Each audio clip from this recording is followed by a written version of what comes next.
السلام علیکم ورحمۃ اللہ وبرکاتہ۔ دل کے پھپھولے جل اٹھے سینے کے داغ سے، اس گھر کو آگ لگ گئی گھر کے چراغ سے، اس گھر کو آگ لگ گئی گھر کے چراغ سے۔ ہزاروں سال نرگس اپنی بے نوری پہ روتی ہے، بڑی مشکل سے ہوتا ہے چمن میں دیدور پیدا، بڑی مشکل سے ہوتا ہے چمن میں دیدور پیدا۔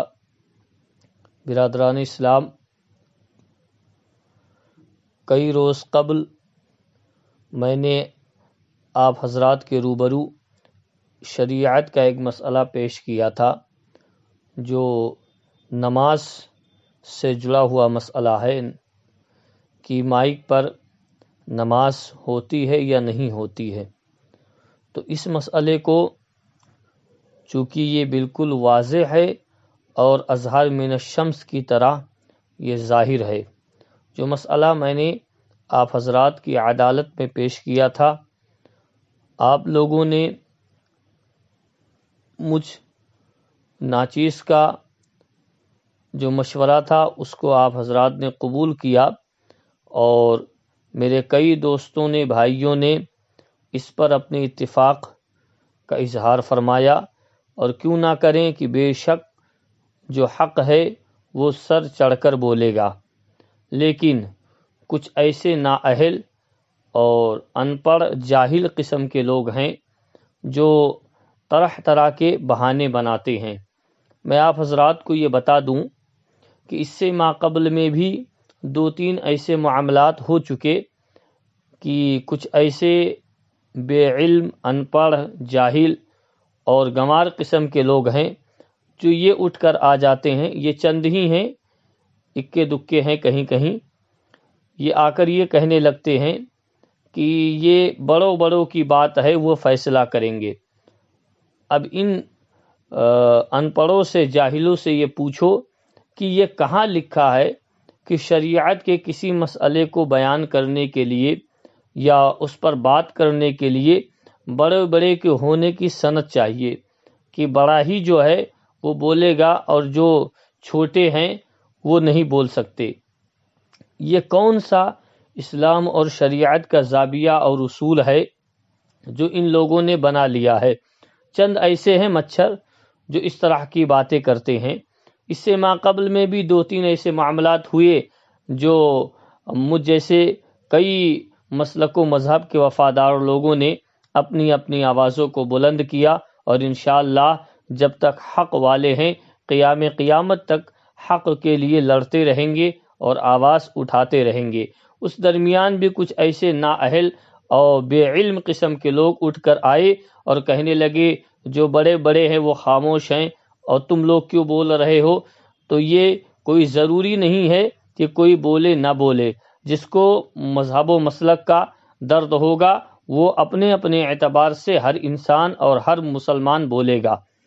بہرحال میرے پیارے دوستوں، تو اس مسئلے میں بھی ایسا ہوا کہ کچھ نااہل آئے اور کہنے لگے فلاں جگہ کے مفتی صاحب نے، فلاں جگہ کے محقق صاحب نے اور فلاں جگہ کے عالم صاحب نے اس کو جو ہے جائز کہا ہے اور اس پر نماز پڑھا رہے ہیں۔ تو کسی کا نماز پڑھانا اور جو ہے کسی کا عمل جو ہے وہ شریعت میں حجت اور دلیل نہیں ہے۔ وہ کریں گے، اس کا حساب و کتاب انہیں دینا ہے، ہمیں دینا نہیں ہے۔ جو کرے گا لنا اعمالنا ولکم اعمالکم، تمہارا اعمال تمہارے ساتھ اور میرا اعمال، ہمارا اعمال ہمارے ساتھ۔ تو جو کرے گا وہ بھرے گا، سیدھی سی بات ہے۔ نہ میں کسی کے قبر کا حساب و کتاب دینے جاؤں گا، نہ کوئی میرے قبر کا حساب و کتاب دینے آئے گا۔ اپنے قبر کا حساب و کتاب ہمیں خود ہی دینا ہے۔ میرے دوستوں، عزیز ساتھیوں، مسلمان بھائیوں، تو اب مائک پر نماز پڑھانے کا جو مسئلہ ہے یہ بالکل اظہر من الشمس ہے کہ حضور سرکار مفتی اعظم ہند علیہ رحمت و رضوان اور جید 50 سے زائد علماء اہل سنت، میں نام بھی گنا چکا ہوں، جس میں جید علماء اہل سنت ہے، جس میں صدر الشریعہ ہیں، شیر بے شیر اہل سنت ہیں، حضور صدر اللہ فاضل ہیں، حضور برہان ملت ہیں، اور حضور جو ہے کیا بولتے ہیں آپ کے مفتی رفاقت حسین سنبھلی صاحب ہیں، اور جملہ ایسے تمام جید علماء اہل سنت ہیں، حضور سرکار محدث اعظم ہند کچوچوی علیہ رحمت و رضوان ہیں، ان تمام جید علماء اہل سنت کا یہ متفقہ فیصلہ ہے کہ مائک پر نماز نہیں ہوتی، یہ مفسد نماز ہے، اس میں کوئی شک و شبہ کی گنجائش نہیں ہے۔ تو اب جو لوگ اس پر تلے ہیں کہ نہیں مائک پر نماز جائز ہے، اس پر پڑھانا چاہیے، تو یا یہ 50 علماء اہل سنت، جید علماء اہل سنت اور حضور سرکار مفتی اعظم ہند کو اس مسئلے کا پتہ نہیں تھا، جو آج کل کے کچھ چند ایسے نکل گئے جنہیں پتہ ہو گیا، یا وہ نہیں جانتے تھے انہیں معلوم ہو گیا، اور جو یہ کہتے ہیں کہ شرعی کونسل آف انڈیا میں حضور تاج الشریعہ علیہ رحمت و رضوان نے جو اس مائک کی اجازت دی تھی،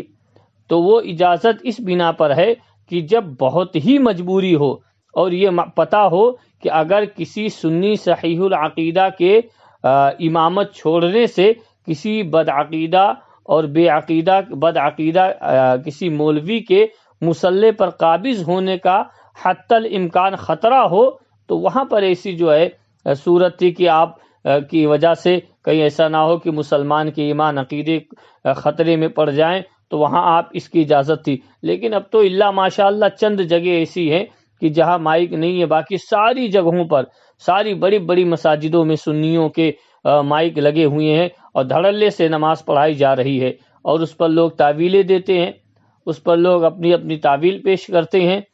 تو یہ تعویلیں دنیا کے لوگوں کے لیے تو آپ کی کارگر ہو سکتی ہیں، لیکن اللہ رسول کو تو دلوں کا حال معلوم ہے کہ ہم جو کریں گے وہ اللہ اور اس کا محبوب جانتا ہے کہ ہمارے دل میں کیا ہے اور ہماری زبان پر کیا ہے۔ اللہ اور اس کا رسول اس بات کو جانتے ہیں، اللہ اور رسول اس بات کو جانتے ہیں، لہٰذا یہ جو اعتراض کرنے والے لوگ ہیں، ہاں یہ نہ کہو کسی چیز کو جس کو بالاتفاق اس دور کے جید علماء اہل سنت نے ممنوع قرار دے دیا، وہ ممنوع ہے، اس میں تعویلیں مت نکالو، تعویل نکالنے سے کوئی فائدہ نہیں ہوگا۔ اب رہی بات یہ، میں آپ کو ایک واقعہ سنا دوں حضور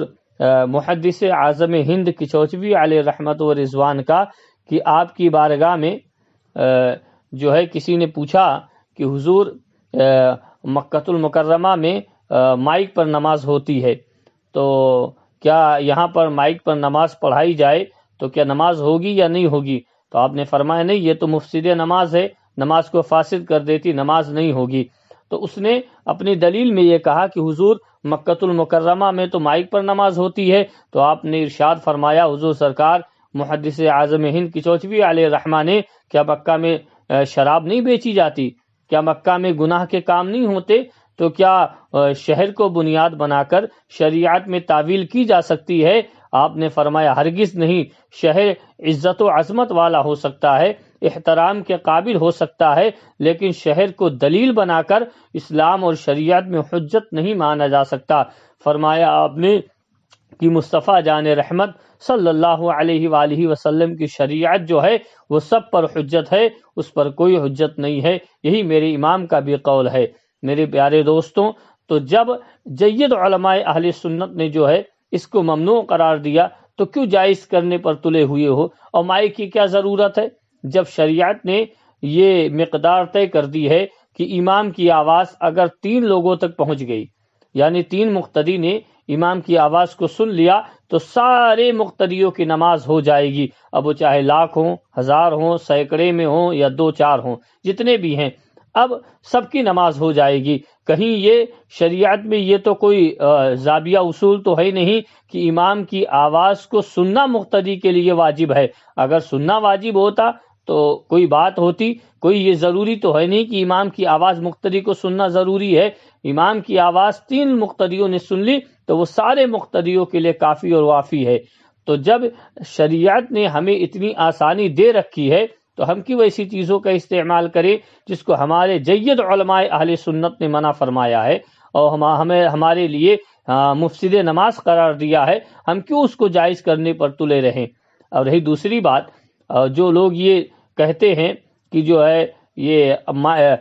موبائل پر، فون پر اعتبار کرتے ہو تو حضور اعلیٰ حضرت عظیم البرکت علیہ رحمت و رضوان نے تو 100 سال پہلے فتاوی رضویہ شریف میں لکھ دیا چاند کے مسئلے پر کہ ٹیلی فون کی شہادت اور گواہی یہ اسلام میں قابل قبول نہیں ہے، یہ قبول نہیں کی جا سکتی ہے کیونکہ آواز ایک دوسرے کے مشابہ ہوتی ہے۔ آپ نے تو پہلے ہی یہ واضح فرما دیا کہ جو ہے ٹیلی فون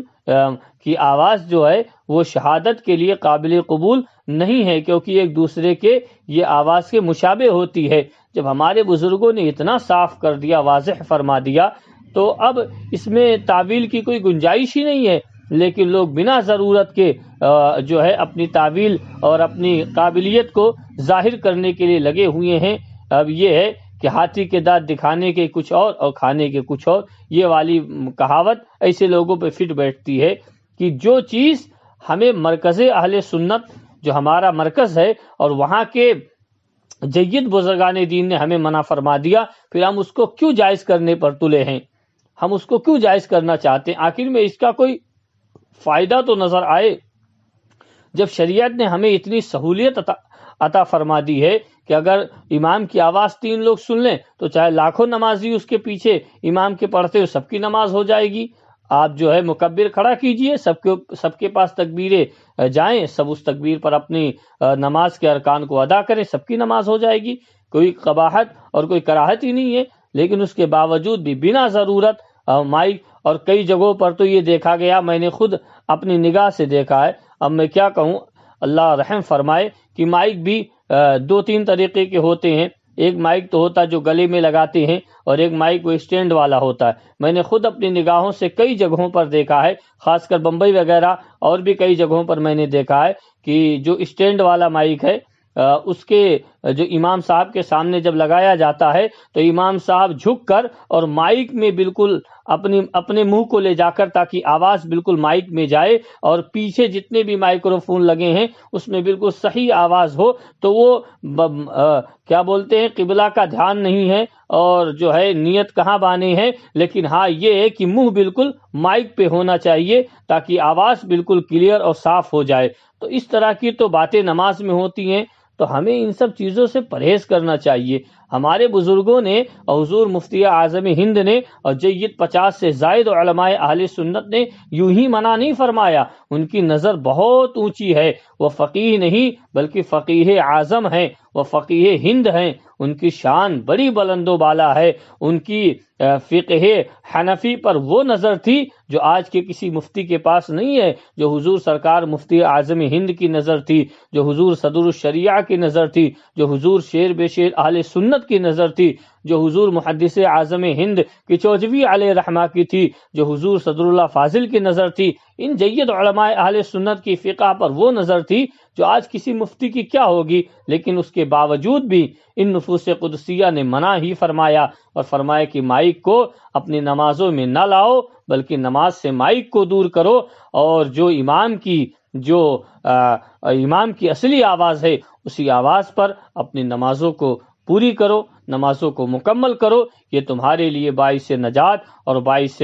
فخر ہے۔ اور یہ مائک لگا کر اپنی آواز کو اونچی کرنا، یہ کیا معنی ہے، کس معنی ہے؟ لہٰذا اللہ تعالی ہم تمام سنیوں کو مولا ہدایت عطا فرمائے، مسلمانوں کو سمجھ دے، اور ہم تمام لوگ اپنی نماز مکمل کریں جیسا ہمیں شریعت نے مکمل کرنے کا اور ادا کرنے کا حکم دیا ہے، اور ہمارے بزرگوں نے جو ہمیں طریقہ سکھایا ہے، مولا اسی طریقے پر ہمیں نماز ادا کرنے کی توفیق عطا فرمائے۔ السلام علیکم ورحمۃ اللہ وبرکاتہ۔